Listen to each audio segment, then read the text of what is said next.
اگر قیام پاکستان کے بعد ابتلاء و آزمائش کا ڈٹ کر سامنا کرنے والے رہنماؤں کی فہرست مرتب کرنے لگیں تو اخبارات کے صفحے کم پڑ جائیں۔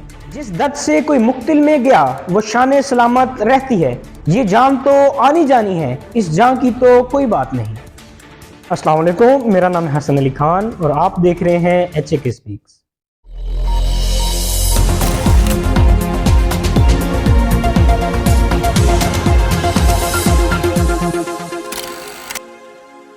سیاست اور تاریخ کے طالب علم کی حیثیت سے یہی پڑھا اور سنا تھا کہ ہتھ کڑی سیاستدان کا زیور اور جیل دوسرا گھر ہوتی ہے۔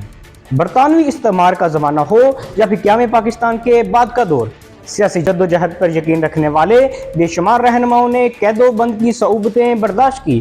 مولانا فضل الحق خیر آبادی انگریزوں کے دور حکومت میں کالے پانی کی سزا کاٹتے چل بسے۔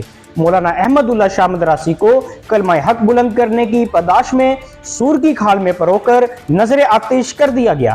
امام الہند مولانا ابو الکلام آزاد طویل عرصے تک پابند سلاسل رہے۔ 19 اپریل 1953 کو جب وہ قلعہ احمد نگر میں قید تھے تو ان کی اہلیہ زلیخا بیگم داغ مفارقت دے گئیں۔ مولانا عبداللہ سندھی کو ایک تاریخ سرنگ میں قید رکھا گیا۔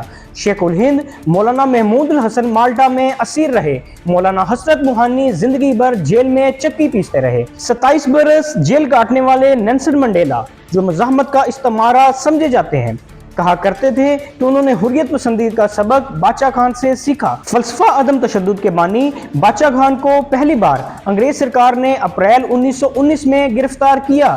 مقبوضہ کشمیر ہندوستان میں انہیں 7 بار حراست میں رکھا گیا اور ان کی قید کا دورانیہ تقریباً 14 سال 6 ماہ اور 9 دن بنتا ہے۔ قیام پاکستان کے بعد باچا خان پہلی مرتبہ 15 جون 1948 کو گرفتار ہوئے تو 12 مختلف مواقع میں انہیں حراست میں رکھا گیا۔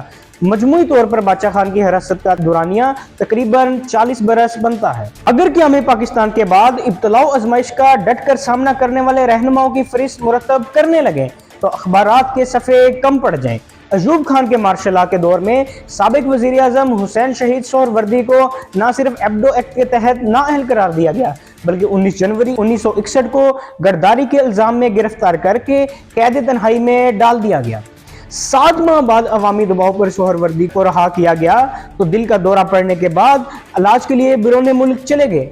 5 دسمبر 1963 کو سہروردی بیروت کے ایک ہوٹل میں مردہ پائے گئے۔ ان کی بیٹی اختر سلیمان ان کی موت کو قتل قرار دیتی رہی اور 2 باتیں ایسی ہیں جس سے معلوم ہوتا ہے کہ حسین شہید سہروردی کو طبعی موت نہیں مرے بلکہ ان کو مارا گیا۔ HR تعلقدار اپنی کتاب میموریز آف حسین شہید سہروردی میں لکھتے ہیں کہ جب بھٹو ایوب کی کابینہ میں وزیر تھے اور سہروردی جلا وطن تھے تو انہوں نے سہروردی کو دھمکی دی کہ سہروردی تم پاکستان آنے کی کوشش مت کرنا، ایسی صورت میں ذاتی طور پر تمہارا بندوبست کروں گا اور اس دھرتی پہ قدم نہ رکھ سکو گے۔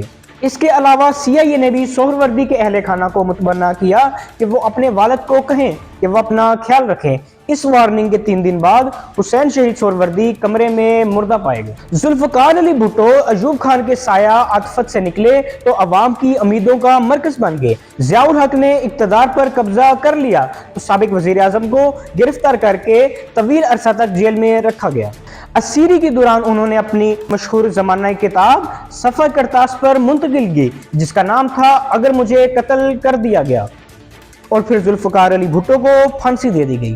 انہوں نے جس وقار اور عزم اور حوصلے کے ساتھ ان تمام تر حالات کا سامنا کیا تو فیض کا یہ شعر ان کی بہترین عکاسی کرتا ہے۔